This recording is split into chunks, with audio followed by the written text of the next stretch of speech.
आप देख रहे हैं अल्फा डिफेंस हिंदी में आपका स्वागत है। नमस्कार, मेरा नाम है सुबोध शर्मा और आप देख रहे हैं अल्फा डिफेंस। आज के इस वीडियो में हम लोग बात करने वाले हैं एटैक्स के बारे में।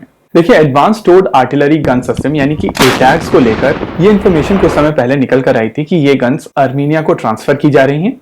जी हाँ, आर्मीनिया ने ये गन्स भारत से खरीदी हैं और इन गन्स को कल्याणी की तरफ से बनाकर आर्मीनिया को सप्लाई किया जा रहा है। कल्याणी की तरफ से एक वीडियो रिलीज किया गया था जहां पर दिखाया गया है कि बाबा कल्याणी खुद नारियल फोड़कर इन गन्स को झंडी दिखा रहे हैं और ये गन्स अब आर्मीनिया जा रही हैं। और ये चीज हम सब जानते हैं कि अजरबैजान इस चीज को लेकर बिल्कुल भी खुश नहीं है। पहले पिनाका पहुंचे, अब एटैक्स पहुंच रही है और आने वाले समय में surface to air missile systems भी वहां पहुंचेंगी। तो नेचुरल है कि टर्किश वेपन्स की मदद से अजरबैजान ने जो डोमिनेंस बनाई थी उसको आर्मीनिया अब चैलेंज कर पाएगा। और जैसे जैसे आर्मीनिया और अजरबैजान के बीच में पैरिटी बनेगी, एरिया में शांति आएगी। देखिए, शांति के लिए जरूरी है कि दोनों देश बराबर के हों। भले ही एक देश की इकोनॉमी उतनी स्ट्रांग ना भी हो, तब भी अगर एक देश के पास में मिनिमम डिटरेंस है तो टेबल पर चीजें सही तरीके से नेगोशिएट होती हैं। और यही चीज आने वाले समय में आर्मीनिया के साथ में होने जा रही है। इस बारे में आगे बात करने से पहले एक चीज हम लोग यहाँ पर एड्रेस करना चाहेंगे कि सुबह के वीडियो के दौरान आप में से बहुत सारे लोगों ने इस वीडियो फॉर्मेट को सपोर्ट किया है। उसके लिए आप सभी को धन्यवाद। कुछ लोगों को ये फॉर्मेट पसंद नहीं आया है,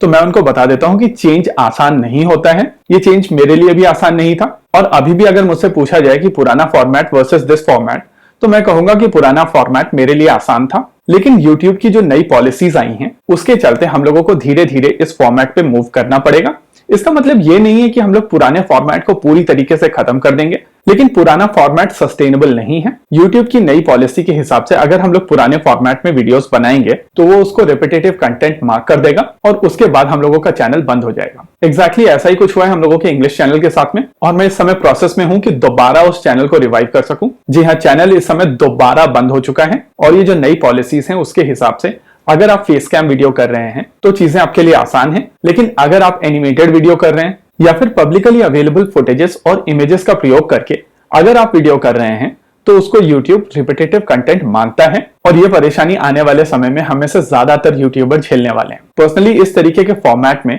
हम लोगों को लगभग 4 गुना ज्यादा मेहनत करनी पड़ती है, लेकिन फिर भी नैरेटिव की बात है। और रही बात वीडियो क्वालिटी की, तो आने वाले समय में चीजें इंप्रूव होंगी, जैसे कि तेजस मार्क 1 में हुआ, मार्क 1 में हुआ और मार्क 2 में हो रहा है। देखिए, ब्लॉक इंप्रूवमेंट हर जगह एप्लीकेबल है और हम लोग भी इस फॉर्मेट के साथ में समय के साथ साथ बेहतर होते चले जाएंगे। तब तक के लिए आपसे रिक्वेस्ट है कि आप सपोर्ट करते रहिए। एनीवेज, अगर आर्टिलरी गन सिस्टम्स की बात की जाए तो बोफोर्स के बाद में जो भारत की स्थिति बनी थी वो काफी खराब थी और बहुत समय से Indian army artillery gun system अपने बेड़े में शामिल नहीं कर पाई थी। लेकिन पहले धनुष और अब एटैक्स ये चीज दिखाती है कि आने वाले समय में इस सेगमेंट में भारत पूरी तरीके से आत्मनिर्भर हो जाएगा और हर एक तरीके की गन आज भारत में बनाई जा सकती है। आप में से बहुत सारे लोग ये चीज बोलते हैं कि मैं L&T को ड्यू क्रेडिट नहीं देता हूं क्योंकि वो लोग K9 वज्रा गन्स भारत में बनाते हैं। देखिए, L&T एक बहुत बड़ी कंपनी है और उनका जो भारत के डेवलपमेंट में योगदान है वो नेक्स्ट लेवल का है। लेकिन L&T जैसी कंपनी को आप K9 वज्रा तक सीमित नहीं रख सकते हैं।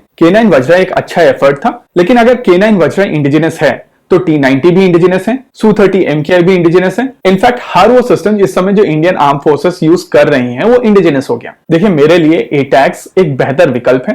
हालांकि इंडियन आर्मी की जो अर्जेंट रिक्वायरमेंट्स थी वो इस गन ने पूर्ण कर दी है और आने वाले समय में एटैक्स भी भारतीय थल सेना के बेड़े में शामिल होगी। इस गन के ऑर्डर्स को लेकर हम में से ज्यादातर लोग फ्रस्ट्रेटेड हैं, लेकिन ये चीज भी हम लोगों को समझनी पड़ेगी कि इंडियन आर्मी की जो रिक्वायरमेंट है वो बहुत यूनिक है और जिस तरीके की टेस्टिंग उनकी होती है वो एटलीस्ट अब भारतीय थल सेना कंप्लीट कर चुकी है और आने वाले समय में इसके ऑर्डर्स आ जाएंगे। देखिए, अगर आपका प्रोडक्ट अच्छा होता है तो उसके एक्सपोर्ट ऑर्डर्स मिलते हैं और एटैक्स के केस में हम लोगों ने ये चीज देख ली है। इसके अलावा यहाँ पर यह भी समझना जरूरी है कि भारत वर्ल्ड का सबसे बड़ा आर्म्स इंपोर्टर रहा है और अब अगर भारत एक्सपोर्ट करने के लिए तैयार है और अपने वेपन्स वर्ल्ड में ऑफर कर रहा है तो मेरे हिसाब से डिफेंस में यही रियल इंडिपेंडेंस है। आप सभी को याद होगा कि कारगिल के दौरान हम लोगों को जीपीएस डिनाई कर दिया गया था।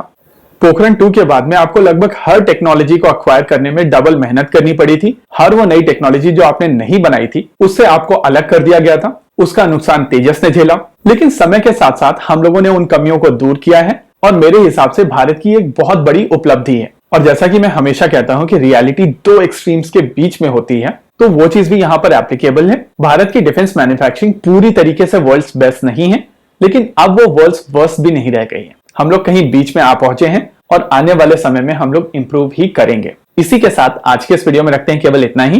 वीडियो को अंत तक देखने के लिए धन्यवाद। देखते रहिए अल्फा डिफेंस। जय हिंद।